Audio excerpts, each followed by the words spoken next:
Seri 9 Bukek Xiansu. Kisah sepasang Raja Wali. Cerita, Ho Ping Hu. Audiobook, novel silat. Bab 31. Kami yakin dia masih hidup, adik Shanti. Hanya entah mengapa dia tidak mau menjumpai siapapun, seperti menyimpan rahasia, Qian Li berkata dengan nada duka. Benarkah itu? Benarkah dia masih hidup? Paman, semoga begitu. Shanti Dewi dalam kegembiraan dan pengharapannya memegang lengan Gak Bun Beng erat-erat dan air matanya bercucuran. Mudah-mudahan begitulah. Dia seorang gadis yang amat baik, menurut penuturanmu dan penuturan Jenderal Kao, kata Bun Beng sambil dengan halus menarik lengannya yang dipegang erat-erat oleh darah itu. Liko, mengapa engkau menanyakan dia? Tiba-tiba Shanti Dewi bertanya sambil memandang wajah Qian Li.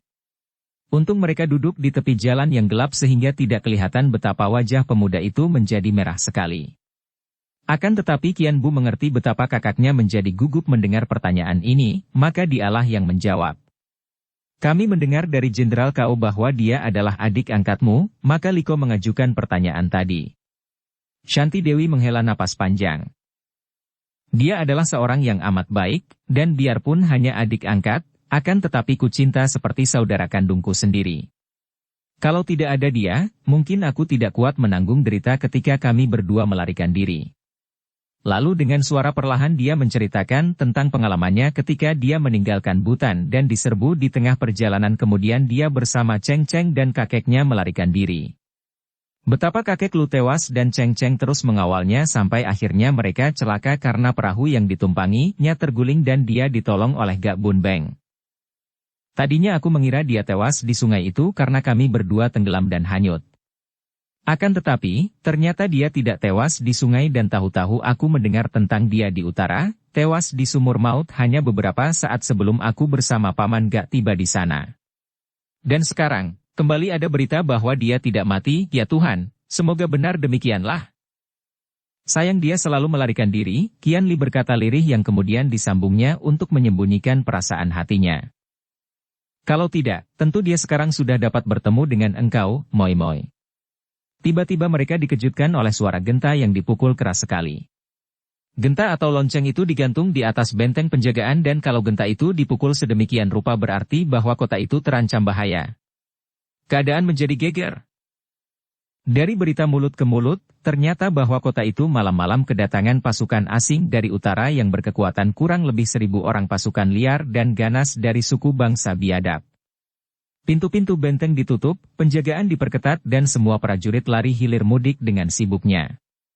Orang-orang berlarian pulang ke rumah masing-masing, pintu-pintu rumah ditutup namun di jalan tidak menjadi sunyi, bahkan sebaliknya karena para pengungsi yang berada di jalan-jalan lari berserabutan tidak karuan.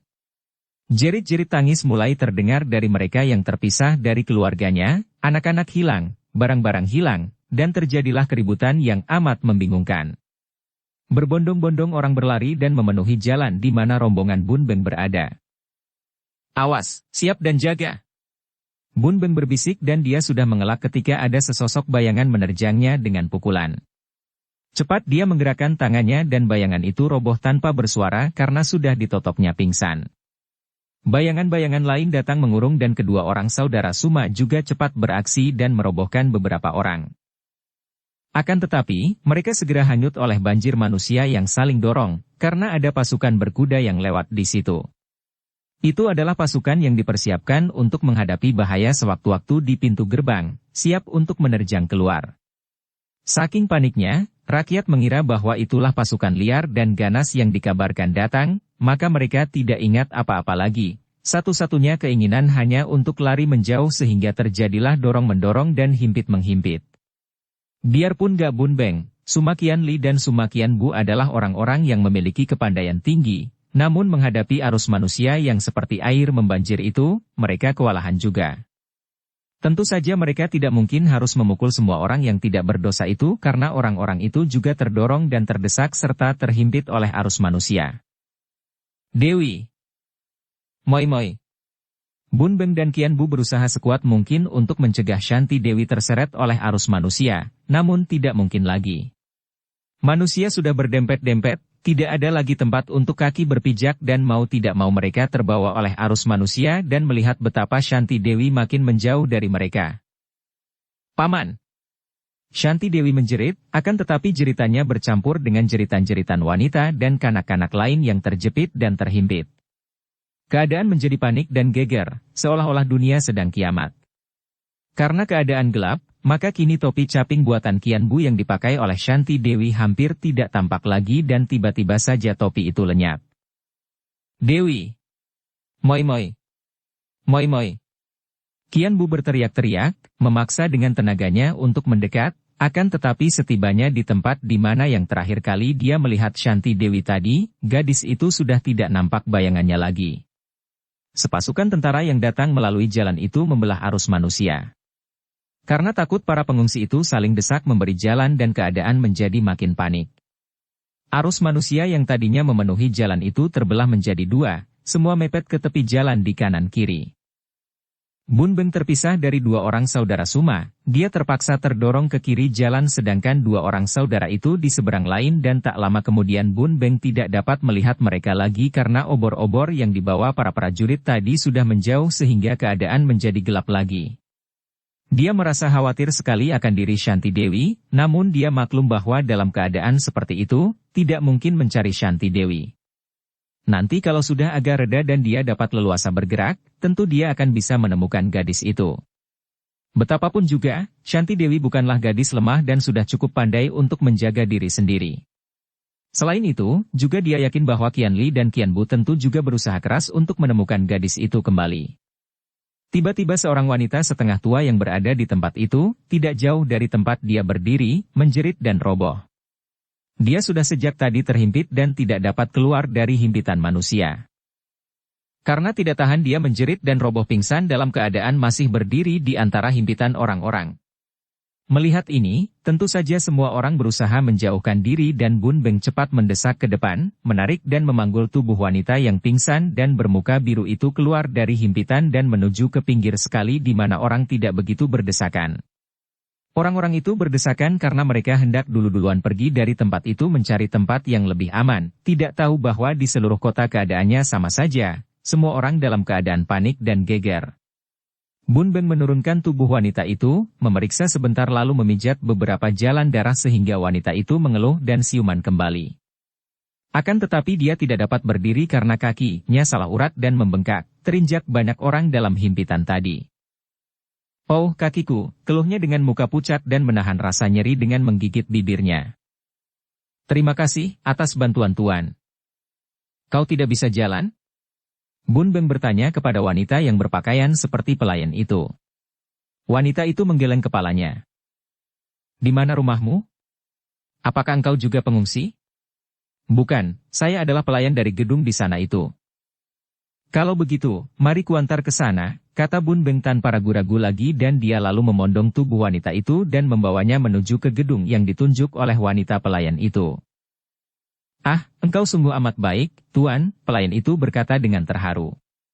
Selamanya sejak kecil dia adalah pelayan yang melayani orang, yang dipandang rendah dan yang selalu harus menghormat orang lain. Baru sekarang ini dia merasa diperhatikan orang, dianggap sebagai manusia, ditolong dan orang yang gagah perkasa dan bersikap seperti seorang bangsawan tinggi biarpun pakaiannya sederhana ini malah tidak ragu-ragu untuk memondongnya. Dalam keadaan seperti ini kita harus tolong-menolong. Bun Beng menjawab singkat, mengerti akan perasaan hati pelayan ini. Dia terkejut juga ketika tiba di pekarangan gedung itu. Sebuah gedung yang besar dan megah. Beberapa orang pelayan pria dan wanita berlari keluar dan mereka menjadi ribut-ribut melihat pelayan setengah tua itu dipondong orang. Kim Ha, engkau kenapa? Mereka itu cepat menyambut dan menggotong Kim Ha ketika mendengar bahwa Kim Ha mengalami luka karena tergencet arus manusia. Ada yang mengomel kenapa dalam suasana seperti itu Kim Ha keluar ke jalan raya. Para pelayan itu menggotong Kim Ha ke dalam dan agaknya sudah melupakan penolong pelayan itu. Bun Beng juga tidak peduli dan dia sudah akan keluar lagi ketika tiba-tiba dari dalam keluar 4 orang dengan langkah tergesa-gesa. Melihat 4 orang ini, Bun Beng menjadi heran karena tentu saja dia mengenal mereka, terutama sekali seorang di antara mereka, yang bertubuh gendut dan di pinggangnya terdapat sebatang golok besar. Mereka itu bukan lain adalah 4 orang yang pernah ribut di dalam warung mie dan bertempur melawan pemuda tampan berpedang. Sementara itu, ketika si gendut melihat Bun Beng, dia terkejut sekali. Tentu saja dia mengenal laki-laki setengah tua ini yang duduk semeja dengan Tek Hoat. Si gendut tokoh Tiat Chiang Pang ini menduga bahwa tentu laki-laki ini pun anak buah Tek Hoat yang dia tahu telah berkhianat terhadap Beng Chu karena pemuda itu bersekongkol dengan pemberontak. Tentu orang ini pun merupakan mata-mata pemberontak. Tangkap mata-mata, bentaknya sambil mencabut golok besarnya, diturut oleh 3 orang temannya yang segera mengurung Bun Beng. Pendekar ini maklum bahwa dalam keadaan sekacau itu, tidak ada gunanya ribut mulut karena memberi keterangan pun agaknya tidak akan dipercaya oleh si gendut yang berangasan dan bodoh ini. 4 orang tokoh Tiat Chiang Pang itu bersama anak buahnya yang berjumlah lebih 20 orang, memang menerima tugas dari Cheng Cheng untuk mencari pemuda laknat musuh besarnya dan sekaligus menyusul dan menyelidiki Tek Hoat yang tidak dipercayanya. Ketika si gendut dan kawan-kawannya memperoleh kenyataan bahwa Tek Hoat berhubungan dengan pemberontak, mereka terkejut sekali. Sebagai anggota-anggota Tiat Chiang Pang, biarpun mereka itu terdiri dari golongan perampok dan pencopet, akan tetapi mereka benci kepada pemberontak. Maka mereka segera menemui Tek Hoat di dalam warung itu, menuntut hasil penyelidikan Tek Hoat tentang musuh Beng Chu, dan juga minta pertanggungan jawabnya karena pemuda itu mengadakan hubungan dengan pemberontak. Maka seperti telah diceritakan di bagian depan, Tek Hoat tidak sudi melayani mereka dan merobohkan mereka lalu pergi. Rombongan orang Tiat Chiang Pang ini melakukan pengejaran dan mereka pun memasuki kota Koan Bun. Melihat pergolakan di situ, tanpa ragu-ragu lagi mereka lalu menghubungi perwira Pang di gedung itu yang mereka tahu adalah seorang yang setia kepada kerajaan, dan mereka menawarkan tenaga bantuan mereka. Di tempat itu mereka bertemu dengan banyak orang Kang Ou yang lihai-lihai dan tentu saja penawaran bantuan 4 orang Tiat Chiang Pang yang mewakili rombongan mereka 20 orang itu diterima baik oleh perwira Pang. Kemudian mereka disuruh mengatur anak buah mereka untuk menyelidiki keadaan pasukan asing yang kabarnya mengurung kota Koan Bun itu. Maka si gendut dan teman-temannya keluar dan bertemu dengan Bun Beng yang mereka sangka mata-mata pemberontak dan langsung mengeroyoknya sambil berteriak marah. Akan tetapi tentu saja mereka ini sama sekali bukan lawan Bun Beng. Pendekar ini membiarkan mereka menerjangnya, lalu menyambut dengan gerakan kedua tangannya dan dalam beberapa gebrakan saja mereka roboh terpelanting dan terjengkang. Si gendut berteriak-teriak dan ketika Bun Beng sudah melangkah hendak pergi dari pekarangan itu, tiba-tiba terdengar bentakan-bentakan nyaring dan terpaksa dia berhenti dan menengok. Terkejut jugalah dia ketika melihat di bawah penerangan lampu-lampu yang tergantung di depan dan kanan kiri gedung itu, belasan orang yang bergerak dengan cepat dan sigap sekali mengejarnya dan mengurungnya. Mereka itu terdiri dari bermacam orang, semuanya laki-laki, ada yang muda dan ada yang tua, pakaian dan sikap mereka jelas membayangkan orang-orang Kang Ou yang memiliki kepandaian tinggi. Mata-mata pemberontak, menyerahlah engkau, bentak seorang di antara mereka yang sudah agak tua namun masih gagah sikapnya. Bun Beng tercengang karena dia seperti pernah mengenal orang ini akan tetapi sudah lupa lagi. Sebelum dia menjawab, 2 orang di antara mereka sudah meloncat maju dan hendak menangkap kedua lengannya dari kanan kiri. Bun Beng mengerutkan alisnya dan sekali lengannya bergerak, 2 orang itu terlempar 5 meter jauhnya dan terbanting terguling-guling. Semua orang terkejut sekali menyaksikan kehebatan tenaga ini. Kau melawan? Bagus, engkau sudah bosan hidup agaknya. Belasan orang itu lalu mencabut senjata masing-masing dan menerjang maju. Bun Beng melihat bahwa gerakan mereka itu tidak boleh dipandang ringan, sama sekali tidak bisa disamakan dengan si gendut dan teman-temannya. Dari gerakan mereka dia tahu bahwa mereka itu rata-rata memiliki ilmu silat tinggi dan merupakan lawan yang tangguh juga kalau maju sekaligus sedemikian banyaknya. Dia lalu meloncat dan menggunakan kecepatan gerak tubuhnya, mencelat ke sana-sini di antara sambaran sinar senjata dan dalam belasan jurus saja dia sudah mampu membagi tamparan sehingga 4-5 orang kehilangan senjata mereka yang terlempar ke sana-sini. Mundur semua. Tiba-tiba terdengar suara melengking nyaring. Dia bukan lawan kalian, biarkan aku menghadapinya. Suara ini nyaring sekali, jelas bahwa pembicaranya, seorang wanita, memiliki kaikang yang amat tinggi sehingga mengejutkan hati Bun Beng. Maklum bahwa dia berhadapan dengan lawan lihai, dia cepat meloncat ke atas, berjungkir balik dan turun melayang seperti seekor burung di depan sebuah patung singa yang besar, Patung batu yang berada di depan gedung itu dengan maksud bahwa di tempat itu, dengan punggung terlindung arca besar ini, dia tidak akan dapat dibokong musuh. Wanita itu yang baru keluar dari gedung dengan tangan kosong, bagaikan seekor burung walet saja telah melayang mengejar Bun Beng dan bagaikan sehelai bulu ringannya, kedua kaki yang kecil bersepatu indah itu hinggap di atas tanah tanpa mengeluarkan suara sedikit pun, menandakan bahwa ginkangnya sudah mendekati kesempurnaan. Bun Beng merasa tegang dan siap sedia karena maklum bahwa lawan ini benar-benar hebat bukan main dan dia pun merasa heran mengapa tempat ini penuh dengan orang-orang pandai. Kini mereka berhadapan dan sinar lampu menerangi tempat itu, memungkinkan mereka untuk saling pandang. Seperti ada halilintar menyambar dan tepat mengenai kedua orang itu, seketika timbul perubahan pada wajah Bun Beng dan wanita itu. Bun Beng terbelalak, mukanya pucat, alisnya berkerut, mulutnya ternganga dan seluruh tubuhnya berkeringat. Dia terhuyung dan terpaksa menyandarkan diri pada arca singa itu agar tidak roboh. Wanita itu amat cantik, dia pun usianya sudah mendekati 40 tahun, sedikitnya 35 tahun.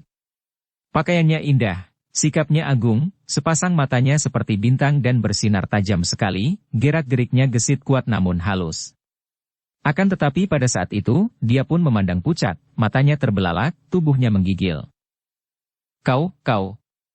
Bun Beng berhasil mengeluarkan suara yang gemetar karena seujung rambut pun dia tidak mengira akan berjumpa dengan wanita ini di tempat itu. Kau. Ga. Suheng. Aug.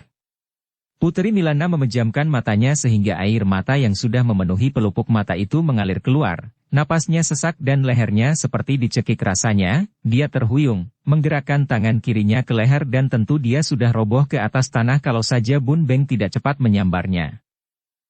Milana. Sumai. Dia berbisik, sejenak dia mendekap tubuh itu dengan penuh perasaan kasih sayang, dengan penuh perasaan rindu dendam ke dadanya, seolah-olah dia hendak memasukkan tubuh itu ke dalam tubuhnya sendiri melalui penekanan itu agar tidak terpisah lagi. Air matanya bercucuran dan dari tenggorokannya keluar bunyi aneh seperti keluhan seekor binatang yang terluka. Akan tetapi Bun Beng segera sadar akan keadaan Milana dan tanpa mempedulikan pandang mata terheran-heran dari semua orang Kang Ou itu, dia memondong tubuh Milana dan melangkah ke arah gedung. Tahan! Beberapa orang Kang Ou meloncat dan mengepung dengan pedang di tangan. Saudara-saudara, mundurlah! Dia adalah Suheng dari sang putri. Tiba-tiba orang tua yang pertama kali menegur Bun Beng itu berseru keras, kemudian menghadapi Gak Bun Beng sambil menjura. Gak Tai Hiap, maafkan saya tadi yang tidak mengenal Tai Hiap. Kini Bun Beng teringat semua. Pertemuannya dengan Milana seolah-olah membuka tabir yang selama ini menutupi ingatannya karena dia sudah tidak mempedulikan lagi akan keadaan di sekelilingnya, tidak mau lagi mengingat-ingat urusan yang lalu. Ah, engkau tentu Hu Chiang-kun, pengawal istana, bukan?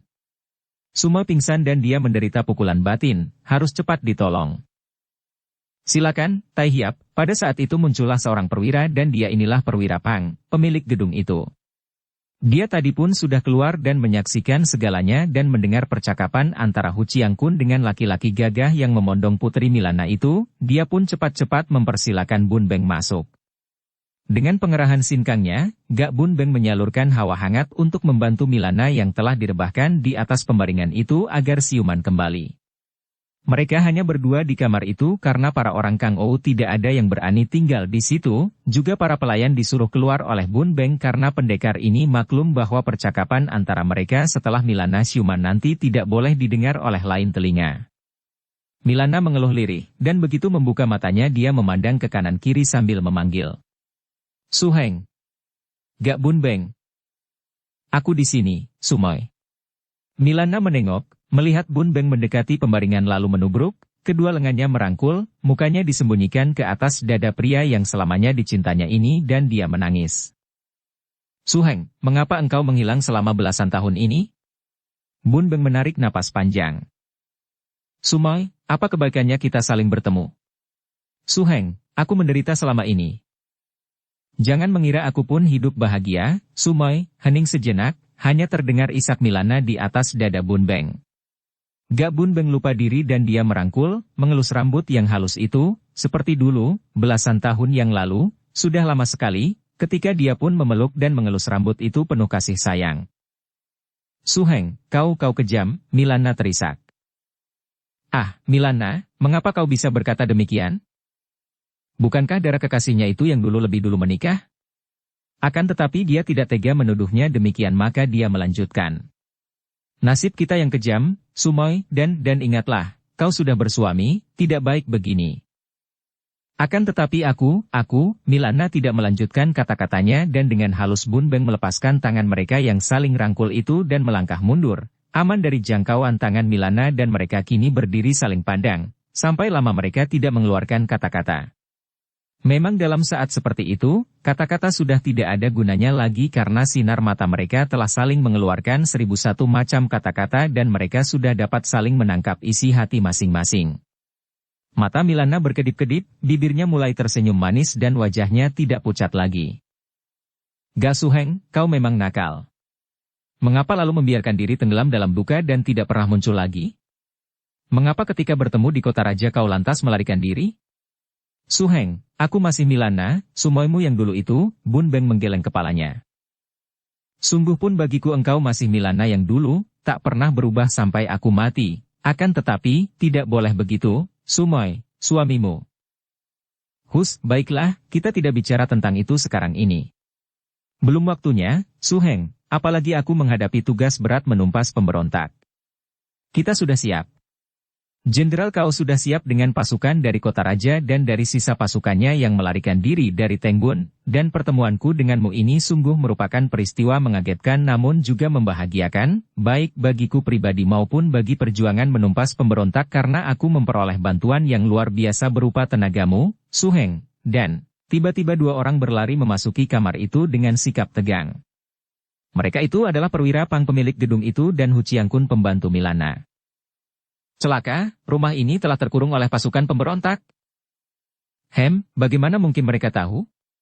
Kita semua terdiri dari orang-orang sendiri, dan para pelayan pun tidak ada yang keluar. Ada seorang pelayan wanita tua yang terhimpit dan kutolong tadi, tiba-tiba Bun Beng berkata. Ah, Kim Ha. Benar juga. Han Chiangkun membanting kakinya. Kiranya dia telah dibeli oleh pemberontak. Tentu dia yang membocorkan rahasia bahwa Paduka berada di sini, katanya kepada Milana. Tidak perlu gelisah. Kita dapat mudah menerjang keluar. Akan tetapi bagaimana dengan berita pasukan asing itu? Agaknya itu pasukan dari barat yang datang melalui padang pasir di utara. Kabarnya dipimpin oleh Raja Tambolon sendiri. Dan kabarnya rumah kepala daerah dan markas sudah pula dikurung pasukan pemberontak. Sudah waktunya bagi kita untuk pergi. Ga Suheng, kami akan segera keluar dari kota ini untuk bergabung dengan jenderal kau. Harap kau suka ikut dan membantu kami. Tentu saja aku suka membantu, Sumoy. Akan tetapi aku mempunyai tugas yang lebih penting lagi, yaitu mencari Shanti Dewi. Putri Butan? Kiranya engkau yang telah menolongnya. Bukankah dia berada di Tengbun dan aku sudah mengutus dua orang adikku? Aku sudah berjumpa dengan kedua Sute Qian Li dan Qian Bu, dan sebelum mereka datang aku sudah menyelamatkan putri itu. Kami berempat tiba di sini dan tadi di dalam keributan, sang putri itu terpisah dariku, juga kedua orang Sute. Maka aku akan mencari mereka lebih dulu, terdengar suara hiruk-pikuk di luar dan agaknya para penjaga sudah mulai diserbu pasukan pemberontak yang mengepung. Baiklah, waktu tidak ada lagi untuk bicara. Kami pun membutuhkan tenaga bantuan dari dalam. Sebaiknya kalau Suheng dan dua orang adikku merupakan tenaga bantuan dari dalam. Kalau bisa menghubungi orang-orang Tiat Chiang Pang lebih baik, Suheng, mereka adalah bala bantuan yang lumayan bagi kita. Si gendut tadi. Ya, dan masih banyak lagi. Nah, mari kita keluar. Suheng, selamat berpisah dan, karena di situ terdapat banyak orang, Milana tidak dapat melanjutkan kata-katanya. Hanya pandang matanya saja yang penuh arti dapat diterima oleh Bun Beng. Jelas bagi pendekar ini bahwa sang putri menginginkan agar dia tidak pergi menyembunyikan diri lagi, agar mereka dapat bercakap-cakap lebih lanjut. Dia mengangguk dan mereka semua segera lari keluar setelah Putri Milana dan para perwira menyambar barang-barang yang berharga bagi mereka agar jangan terjatuh ke tangan pemberontak. Di luar terjadilah pertandingan yang berat sebelah. Banyak sudah para penjaga, yaitu para prajurit anak buah perwirahu, roboh oleh pasukan pemberontak yang selain jumlahnya 20 orang lebih, juga rata-rata memiliki kepandaian tinggi. Akan tetapi begitu Milana, Bun Beng dan orang-orang Kang Ou itu keluar dan menerjang, mereka maut, roboh dan terlempar ke sana-sini seperti pohon-pohon tumbang diterjang sekawanan gajah mengamuk.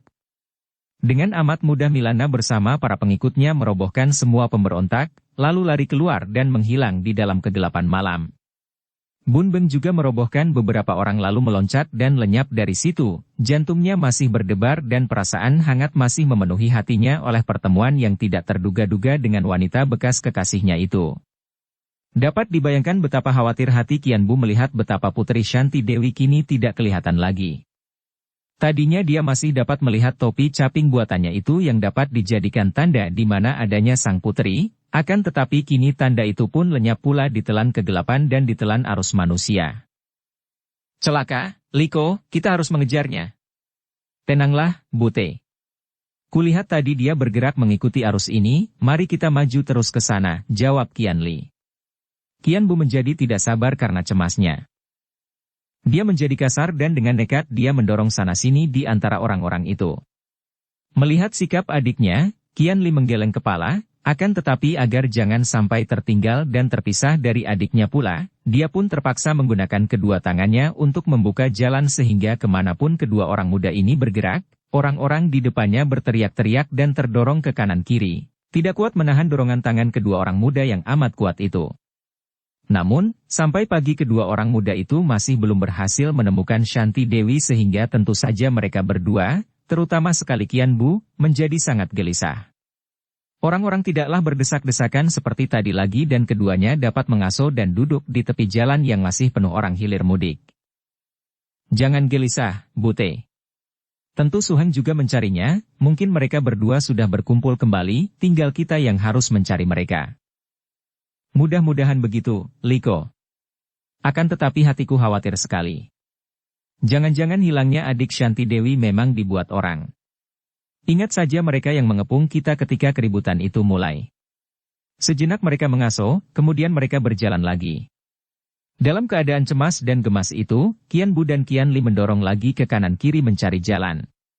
Tiba-tiba Kian Li terkejut sekali ketika lengan kanannya sedang mendorong orang di sebelah depan, sebuah lengan lain menangkisnya dengan keras sekali. Des! Karena tidak mengira bahwa dia akan ditangkis orang sedemikian hebatnya, pula karena memang dia hanya menggunakan sedikit tenaga saja untuk mendorong, Kian Li terdorong oleh tangkisan itu dan terhuyung ke belakang, menabrak beberapa orang yang tentu saja menjadi marah-marah. Heh, apa kau buta? Kurang ajar, jalan begini lebar menabrak orang. Banyak makian dari orang-orang yang sudah cemas dan marah itu kepada Kian Li yang masih terhuyung-huyung. Untuk menjaga agar tidak sampai roboh terpelanting, Kian Li mengeluarkan tenaganya mencengkeram ke arah baju orang terdekat, yaitu seorang laki-laki tua bertubuh tinggi kurus yang memanggul pikulan. Tiba-tiba orang itu terhuyung ke samping sehingga cengkeraman Kian Li luput dan seperti tidak disengaja, pikulannya menyambar karena tangan Kian Li yang luput mencengkeram baju tadi. Plak! Kian Li sudah dapat mengatur keseimbangan badannya dan dia menarik tangannya sambil menyeringai. Sakit bukan main punggung tangannya dihantam ujung pikulan tadi. Dia memandang dengan marah, akan tetapi orang itu seperti tidak tahu apa-apa dan Kian Li menahan kemarahannya. Orang itu tidak bersalah, pikirnya, karena dia sendirilah yang salah mendorong orang. Dia melirik ke depan dan melihat seorang laki-laki tinggi besar dengan brewok kasar seperti kawat, sedang berdiri bertolak pinggang dan memandang kepadanya dengan mata melotot. Kian Li terkejut. Dia maklum bahwa laki-laki brewok ini dan si pembawa pikulan adalah orang-orang pandai dan dia heran sekali mengapa di tempat itu terdapat begitu banyak orang pandai. Dia terkejut ketika mendengar ribut-ribut di sebelah belakangnya.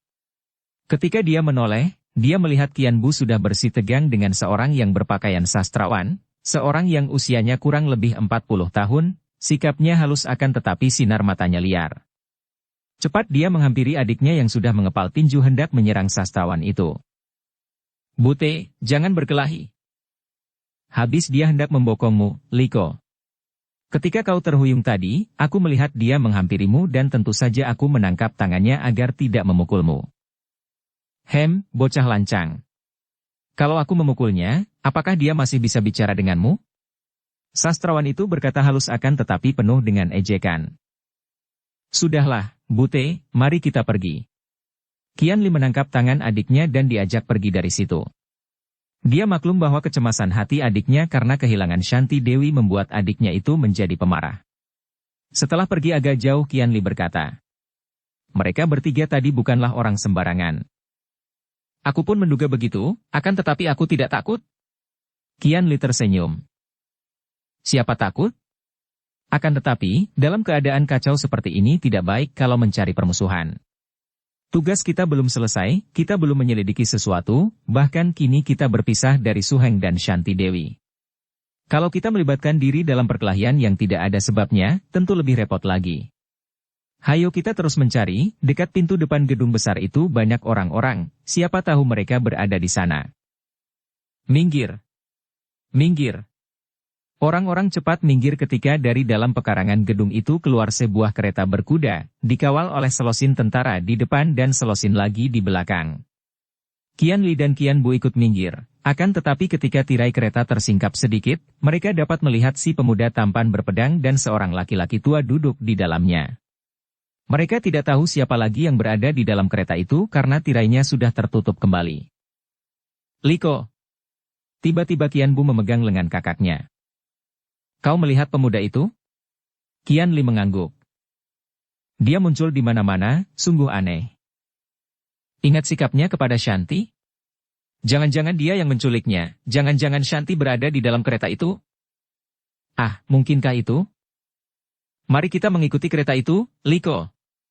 Qian Li mengangguk dan keduanya lalu menyelinap di antara orang banyak, mengikuti kereta berkuda yang dikawal ketat itu. Untung jalan terhalang banyak orang sehingga kereta itu tidak terlalu cepat jalannya dan dapat diikuti terus oleh mereka yang harus menyelinap ke kanan kiri agar jangan menabrak orang lain. Kereta itu menuju ke sebuah rumah gedung besar sekali yang letaknya di dekat tembok benteng. Itulah rumah kepala daerah. Melihat kereta itu memasuki pintu gerbang halaman gedung, dan karena semua penjaga sibuk menyambut kereta itu dengan pengawasan ketat sehingga mereka agak lengah, Qian Li dan Qian Bu mempergunakan kesempatan itu untuk meloncat dan memasuki kebun samping gedung itu, terus menyelinap dan bersembunyi di antara tetumbuhan kembang di tempat itu, perlahan-lahan mendekati gedung. Melihat besarnya gedung itu, mereka makin bersemangat karena menyangka bahwa tentu darah yang mereka cari berada di gedung itu, entah menjadi tamu entah menjadi tawanan. Teringat mereka ketika pemuda tampan itu menawarkan tempat penginapan kepada Shanti Dewi. Bukan hal tidak mungkin bahwa ketika terpisah dari mereka, Shanti Dewi tertolong oleh pemuda berpedang itu dan dibawa ke gedung ini. Dua orang pemuda itu tentu saja tidak pernah menduga bahwa mereka telah memasuki tempat yang dijadikan sarang dan pertemuan oleh para pimpinan pemberontak. Gedung itu adalah milik kepala daerah yang pada saat itu telah tewas dibunuh oleh Tek Hoat, dan keluarganya semua ditahan di dalam gedung dan dijaga.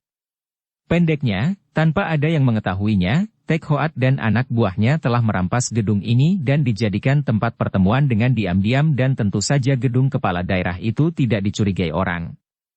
Ketika itu, di dalam ruangan yang paling dalam dari gedung itu, tampak beberapa orang sedang duduk berunding. Mereka ini bukanlah orang-orang sembarangan, karena mereka merupakan puncak pimpinan para pemberontak dan tokoh-tokoh sakti yang membantu mereka. Seorang yang berpakaian panglima tinggi duduk memimpin perundingan itu dan mereka semua sedang mempelajari sebuah peta gambar dengan diterangkan oleh panglima tinggi itu. Panglima itu bukan lain adalah Panglima Kim Bo Usin, bekas wakil Jenderal Cao Liang yang telah memberontak dan menjadi kaki tangan nomor satu dari kedua orang Pangeran Liong di kota raja.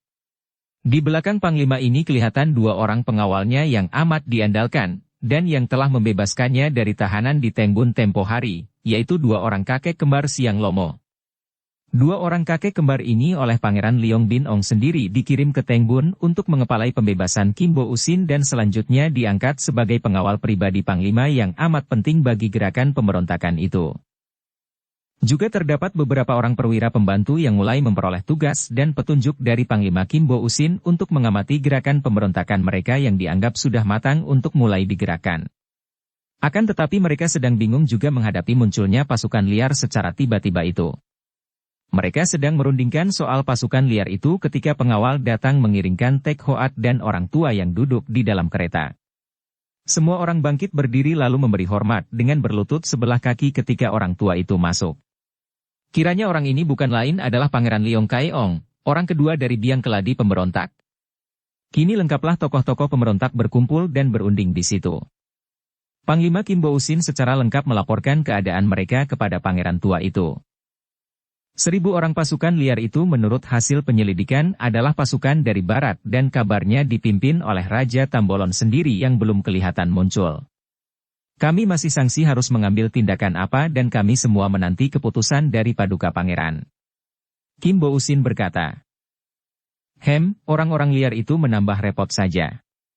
Leong Kiong berkata. Padahal menurut penyelidikan, Milana juga sudah bergerak, bahkan wanita itu sudah meninggalkan kota raja secara diam-diam, kabarnya mengerahkan orang-orang pandai untuk menghadapi gerakan kita. Juga berita rahasia menyampaikan bahwa pasukan istimewa dari kota raja sudah diberangkatkan. Hal ini harus kita selidiki dan jangan sampai kita kedahuluan oleh mereka. Leong Kiong berkata. Selain itu, juga Jenderal Cao Liang telah mengirim beberapa orang penyelidik ke Koan Bun sini dan ke Teng Bun, maka kita harus waspada, kata pula Kim Bo Usin. Kabarnya, ada beberapa orang yang mencurigakan telah berada di kota ini, akan tetapi kami telah menyebar mata-mata sehingga Paduka tidak perlu khawatir. Yang mengkhawatirkan hanyalah gerakan Putri Milana dan datangnya pasukan liar dari Tambolon itu, kata Leong Kaeong. Bagaimana pendapatmu, Tek Hoat? Pangeran ini selalu mengandalkan nasihat pembantunya yang amat lihai ini. Sudah jelas bahwa Putri Milana tentu menggunakan tenaga orang-orang pandai dari golongan Kang Ou. Harap Paduka jangan khawatir karena saya pun sudah mengerahkan bantuan kaum Hektu. Sayang saya tidak dapat mengerahkan seluruh anggota kaum sesat karena hanya sebagian saja yang tunduk kepada saya, akan tetapi jumlah mereka cukup banyak. Sebagian sudah saya suruh bersiap-siap di kota raja menanti saat penyerbuan dan sebagian lagi saya suruh bersiap-siap di sekitar Teng Bun. Adapun putri itu sendiri, biarpun kabarnya amat lihai, namun saya tidak jerih menghadapinya, apalagi di sini terdapat Siang Lomo. 2 orang kakek kembar itu mengangguk-angguk. Dia hebat tapi kami tidak takut, kata Pak Tian Lomo. Dengan ilmu kami yang baru, sekali ini kami sanggup mengalahkannya, kata pula Lam Tian Lomo. Bagus. Kalau begitu kita tidak perlu mengkhawatirkan orang-orang Kang Ou yang membantu Putri Milana. Akan tetapi bagaimana dengan pasukan liar itu? Biarpun Tambolon pernah bersekutu dengan kita, akan tetapi kedatangannya ini hanya mengacaukan rencana kita saja. Bagaimana baiknya? Pasukannya hanya 1.000 orang, kalau menggempurnya sekarang saya kira tidak banyak kesukaran. Dalam waktu sehari saja saya sanggup membasmi mereka semua, cukup mengerahkan 5.000 orang saja. Kim Bo Usin berkata. Saya kira itu bukan merupakan siasat yang baik, Kim Chiang Kun, kata Tek Hoat. Dalam keadaan seperti sekarang ini, menghadapi kekuatan kerajaan yang besar dan kuat, kita harus menyimpan tenaga, bahkan kalau perlu menambah kekuatan kita. Tambolon datang pada saat kacau ini tentu hanya untuk mencari kesempatan baik guna mengeduk keuntungan, maka mengapa kita tidak bujuk saja mereka? Biarlah kita suruh mereka menyerbu dusun Angkiok Teng dan menggempur pasukan pemerintah yang dipimpin oleh Tio Luk Chong dengan janji menyerahkan dusun itu kepadanya. Ini hanya untuk sementara saja, biar anak buahnya puas merampok, membunuh dan memperkosa. Selain hal ini melemahkan kedudukan musuh, juga kita mendapatkan bantuan mereka. Kelak, apa sih sukarnya menendang mereka keluar kalau urusan sudah selesai? Bagus. Pangeran Leong Kaeong menepuk-nepuk tangan. Bagus, Tek Hoat. Akalmu ini memang hebat. Bagaimana pendapatmu, Chiang Kun? Leong Kaeong bertanya sambil memandang kepada semua orang dan Panglima Kim bersama semua perwira mengangguk-angguk. Memang siasat itu baik sekali. Kalau begitu, sekarang juga hubungilah Tambolon, Kim Chiang Kun. Sebaiknya kalau engkau sendiri yang berhadapan dengan dia agar dia percaya penuh. Kim Bo Usin mengangguk lalu bersama 2 orang kakek kembar yang menjadi pengawalnya dan beberapa orang perwira meninggalkan tempat itu.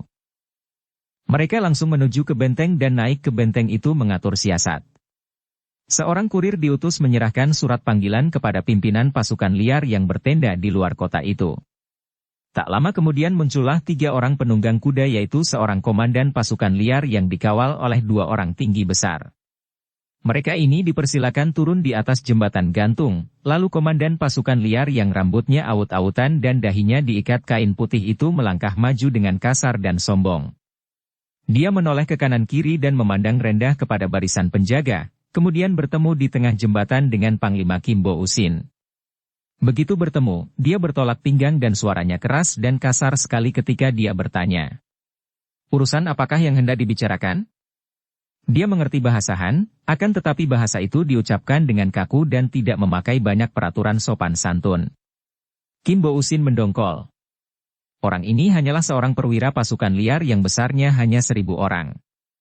Kalau dia menghendaki, betapa mudahnya membasmi mereka habis.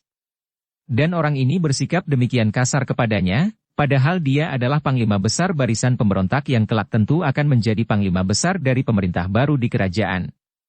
Sekarang pun dia telah mengepalai barisan yang tidak kurang dari 5 laksa orang banyaknya. Apakah engkau komandan dari pasukan yang berada di luar itu? Panglima Kimbo Usin bertanya. Benar, akulah yang diserahi pimpinan atas pasukan maut kami itu, jawab si komandan dengan bangga. Kalau begitu, kami persilakan Chiang Kun untuk masuk benteng agar kita dapat mengadakan perundingan. Haha, apalagi yang hendak dirundingkan? Tugasku hanya memimpin pasukan, istirahat menggempur, membasmi, menawan atau membunuh. Kami sedang menanti perintah, begitu perintah tiba kami akan menghancurkan dan membumi hanguskan kota ini, hahaha. Tentu saja Kimbo Usin menjadi makin marah. Kalau saja tidak ingat akan perintah Pangeran Liong Kai Ong, tentu dia sudah menyuruh tangkap dan bunuh komandan pasukan asing ini. Kalau begitu, dengan siapakah kami harus berunding? Dengan pimpinan kami, dengan raja kami yang sakti dan yang sudah siap menghancurkan kota ini. Dengan Raja Tambolon. Kalau begitu, di mana adanya beliau? Tiba-tiba terdengar suara hiruk-pikuk dan beberapa orang penjaga di pintu benteng itu terlempar ke kanan kiri. Muncullah 3 orang laki-laki dan seorang di antara mereka menudingkan ibu jari kiri ke hidungnya sendiri sambil berkata. Inilah aku Raja Tambolon. Kimbo Usin terkejut sekali dan menoleh. Orang yang mengaku sebagai Raja Tambolon itu adalah seorang laki-laki tinggi besar yang bermuka brewok, kelihatan kasar dan kuat, matanya terbelalak lebar penuh kebengisan. Biarpun pada saat itu orang ini berpakaian seperti seorang petani atau buruh kasar namun jelas betapa sikapnya keagung-agungan dan sikap ini adalah sikap orang yang biasanya ditaati perintahnya. Orang kedua yang berada di sebelah kiri Raja Tambolon yang menyamar itu, adalah seorang laki-laki tua bertubuh tinggi kurus, bersikap angkuh dan pandang matanya seperti pandang mata seorang guru besar terhadap murid-muridnya, tangan kirinya memegang sebatang pikulan keranjang kosong di pundak kirinya. Adapun orang ketiga yang berusia 40 tahunan, termuda di antara mereka, adalah seorang berpakaian sastrawan miskin dan berada di belakang raja suku bangsa liar itu. Panglima Kimbo Usin bermata tajam dan dapat mengenal orang. Jelas bahwa 3 orang yang menyamar ini bukanlah orang-orang biasa dan komandan pasukan liar di depannya itu tertawa sambil memandang kemudian memberi hormat dengan sigapnya kepada Raja Tambolon, maka dia pun cepat mengangkat kedua tangannya ke depan dada sambil berkata. Maafkan kami yang tidak mengenal sehingga tidak mengadakan penyambutan. Hahaha. Raja Tambolon tertawa bergelak. Kami pun tidak membutuhkan sambutan melainkan diam-diam menyelinap ke dalam. Kalian lihat betapa mudahnya kalau kami melakukan gerakan, hahaha. Engkau tentu Kimbo Usin Tai Chiang Kun yang terkenal itu, bukan? Benar, Ongya. Dan kami persilakan Ongya untuk masuk ke benteng dan mengadakan perundingan bagi keuntungan kita bersama. Bagus, bagus. Hahaha, Kimonga, kau tarik mundur semua pasukan. Kirim gerobak untuk mengambil ransum dari kota ini dan hehehe, Tai Chiang Kun, engkau tentu tidak begitu pelit untuk memberi sekedar hiburan kepada anak buah pasukanku, bukan? Hahaha. Jangan khawatir, Ongya, berkata Panglima itu dan mereka lalu memasuki benteng untuk mengadakan perundingan seperti yang telah direncanakan oleh Tek Hoat dan Pangeran Liong Kai Ong tadi. Selagi Panglima Kimbo Usin yang dikawal oleh kedua orang kakek kembar Siang Lomo memasuki kamar perundingan di dalam tempat penjagaan di benteng bersama Raja Tambolon yang dikawal oleh 2 orang pengawalnya yang menyamar sebagai sastrawan dan petani itu, di gedung kepala daerah yang telah dijadikan sarang para pimpinan pemberontak itu terjadi geger. Ternyata bahwa tidak hanya bekas gedung kepala daerah ini yang kini telah dikuasai pemberontak dan dijaga oleh pasukan yang telah menjadi kaki tangan pemberontak, bahkan malam ketika terjadi keributan itu, pihak pemberontak mempergunakan kesempatan itu untuk bertindak. Bukan hanya perwira Pang yang diserbu sehingga Putri Milana dan yang lain-lain terpaksa melarikan diri, juga semua perwira yang setia kepada pemerintah disergap dan dibunuh. Pasukan dikuasai dan mereka yang melawan dibunuh, dan banyak pula yang melarikan diri. Mereka yang menakluk masih dipergunakan berikut para perwira mereka yang menakluk sehingga penjagaan tetap dapat dilakukan, hanya kini dicampur dengan pasukan dari pemberontak, diawasi oleh perwira-perwira dari pemberontak. Demikian hebatnya pengaruh pemberontak sudah mencengkeram Koan Bun yang hanya 10 li jauhnya dari Teng Bun, sehingga dalam waktu semalam saja tanpa banyak perlawanan kota benteng itu telah terjatuh ke tangan pemberontak yang operasinya dipimpin sendiri oleh Panglima Kim Bo Usin. Pengambil alihan kota Koan Bun itu terjadi diam-diam dan dengan amat mudah sehingga pasukan dari Teng Bun hanya tinggal masuk saja melalui pintu benteng yang sudah dibuka lebar.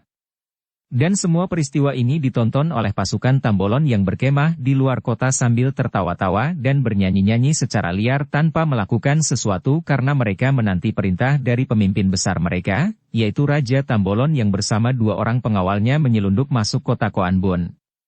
Maka ketika datang kurir dari Panglima Kim Bo Usin, komandan pasukan Kimonga yang datang memenuhi undangan itu tidak berani mengambil keputusan apa-apa. Tentu saja semua peristiwa ini diketahui dengan baik oleh Putri Milana dan Jenderal Cao Liang. Akan tetapi mereka tidak mau mengambil tindakan, bahkan membiarkannya saja karena merasa belum tiba waktunya. Pada saat itu, Jenderal Cao sedang menyusun kekuatan dan diam-diam telah melakukan persiapan-persiapan untuk menumpas pemberontak dan sekaligus membasmi pasukan liar pimpinan Raja Tambolon yang telah muncul di tempat itu.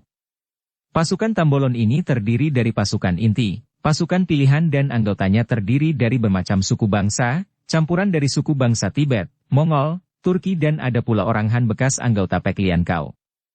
Namun mereka itu rata-rata adalah orang-orang yang liar dan ganas, pandai berkelahi dan berani mati. Sementara itu, kegegeran pagi hari itu di gedung kepala daerah disebabkan oleh Qian Li dan Qian Bu. Seperti kita ketahui, 2 orang kakak beradik itu berhasil menyelundup masuk ke taman bunga gedung itu dan diam-diam mereka menghampiri gedung dan terus saja mereka menyelinap masuk melalui pintu belakang dan ubek-ubekan mencari Shanti Dewi. Mereka telah menangkap pelayan sampai 5 orang banyaknya yang mereka paksa mengaku, akan tetapi tidak seorang pun di antara mereka yang tahu tentang Shanti Dewi. Terpaksa mereka menotok pingsan para pelayan itu dan terus masuk makin dalam dengan maksud mencari Shanti Dewi atau menyelidiki pemuda berpedang dan orang tua yang naik kereta tadi. Ketika mereka tiba di gudang belakang mereka mendengar keluh kesah dan tangis dari dalam gudang itu. Qian Bu dan Qian Li meloncat ke atas genteng dan mengintai. Tampaklah oleh mereka istri kepala daerah dan keluarganya yang dikumpulkan menjadi satu di tempat itu. Mereka hanya saling pandang akan tetapi tidak mampu melakukan sesuatu. Beginilah perang. Qian Li berbisik. Betapa kejam dan jahatnya. Ketika mereka turun, tiba-tiba terdengar jerit wanita tertahan dari sebuah kamar belakang dekat gudang. Qian Bu yang menyangka bahwa suara itu mungkin suara Shanti Dewi, sudah cepat mencelat dan mengintai dari celah jendela kamar itu, diikuti oleh Qian Li. Apa yang tampak oleh mereka membuat Qian Bu hampir saja mendobrak jendela kalau tidak cepat lengannya ditangkap oleh kakaknya. Seorang laki-laki berpakaian perwira kelihatan sedang memperkosa seorang wanita muda yang melihat pakaiannya tentulah keluarga dari kepala daerah tadi. Diamlah, kalau aku mau, betapa mudahnya membunuhmu sebagai anggota keluarga yang melawan kami. Diam. Qian Li menarik tangan Qian Bu menjauh dari situ. Muka mereka merah sekali, sepasang mata Qian Bu mengeluarkan sinar berapi dan sampai lama mereka duduk berlindung di belakang bangunan untuk menenteramkan hati yang bergolak panas. Tak lama kemudian, tampak perwira tadi keluar dari kamar itu. Qian Li tidak dapat mencegah adiknya memungut sebuah batu sebesar kepalan tangan dan sekali menggerakkan tangan, batu itu menyambar dan tepat mengenai pelipis perwira itu. Tanpa sempat mengeluarkan teriakan, perwira itu terjungkal dengan pelipis pecah dan tentu saja dia tewas seketika. Terdengar suara aneh di dalam kamar itu dan ketika mereka cepat mengintai lagi, mereka melihat wanita muda itu dengan tubuh telanjang bulat sudah rebah telentang di atas lantai dan sebatang gunting menancap di antara buah dadanya yang masih muda. Wanita itu telah membunuh diri. Perang akibat perang, Qian Li mengeluh. Berdebah dia. Bukan akibat perang Liko. Di waktu damai sekalipun ada saja manusia keji yang melakukan perbuatan biadab seperti ini. Benar, Bute, akan tetapi tidaklah sebanyak di waktu perang. Semua itu terjadi karena terbuka kesempatan, dan di waktu perang terbuka segala macam kesempatan bagi orang-orang yang batinnya lemah sehingga mudah ia menurutkan nafsu jahat melakukan hal-hal yang biadab seperti ini. Engkau tentu sudah membaca tentang perang sejak dahulu kala, pembunuhan kejam tanpa sebab tertentu, perampokan semena-mena, perkosaan yang biadab, semua terjadi dalam perang. Di waktu damai, membunuh manusia pun akan berurusan dengan yang berwajib, akan tetapi di waktu perang, membunuh sebanyak-banyaknya bukan apa-apa, bahkan makin banyak makin baik, makin besar jasanya. Perang. Muak aku, Liko. Kau lupa apa yang menyebabkan kita berdua berada di sini? Ya, sebabnya adalah pemberontakan. Perang juga. Kita terseret mau tidak mau karena kita membela Enci Milana. Dan Enci Milana terseret karena hendak membela kerajaan. Dan kerajaan membela siapa? Terdengar pemuda itu membentak. Aha, membela diri sendiri tentunya, membela kedudukannya. Pemerintah mana yang tidak akan membela kedudukannya, Bute? Semua pemerintah di dunia ini, yang sedang berkuasa, tentu tidak akan rela begitu saja kalau ditentang, dan setiap penentangnya dianggap pemberontak dan akan dibasmi oleh pemerintah itu. Siapakah pemerintah itu, Liko? Pemerintah? Tentu saja kaisar dan para pembesarnya. Jadi orang-orang juga, bukan? Orang-orang yang telah memperoleh kedudukan tinggi, tentu saja mempertahankan kedudukannya. Dan siapakah yang memberontak? Yang memberontak sudah jelas adalah kedua orang Pangeran Liong dan para pembantunya. Juga orang-orang yang tidak mendapat bagian, atau orang-orang yang tidak puas dengan kekuasaan mereka sekarang ini, dan ketidakpuasan itu tentulah karena mereka berada di bawah, bukan? Andai kata pemberontakan mereka berhasil, tentu mereka akan berbalik menjadi di atas dan memperoleh kekuasaan, Liko, dan merekalah yang menjadi pembesar-pembesar wakil pemerintah. Ya, dan tentu timbul pula mereka yang tidak puas karena tidak mendapat bagian tadi, karena iri dan ingin di atas. Maka tidak akan ada habisnya lah pemberontakan dan peperangan ini, Bute. Kian Bu menggeleng-geleng kepalanya. Manusia memang gila. Kita juga manusia dan kita sekarang pun terlibat. Tiba-tiba terdengar bentakan-bentakan dan muncullah belasan orang prajurit. Tangkap mata-mata. Jangan sampai lolos. Bunuh. Dia telah membunuh Ko Chiang Kun. Ada pelayan-pelayan yang pingsan. Qian Li dan Qian Bu terkejut. Karena keenakan bercakap-cakap tadi mereka kurang waspada, sehingga ketahuan oleh penjaga yang segera mengajak teman-teman mengepung mereka. Qian Li dan Qian Bu meloncat dengan niat untuk melarikan diri keluar dari gedung itu.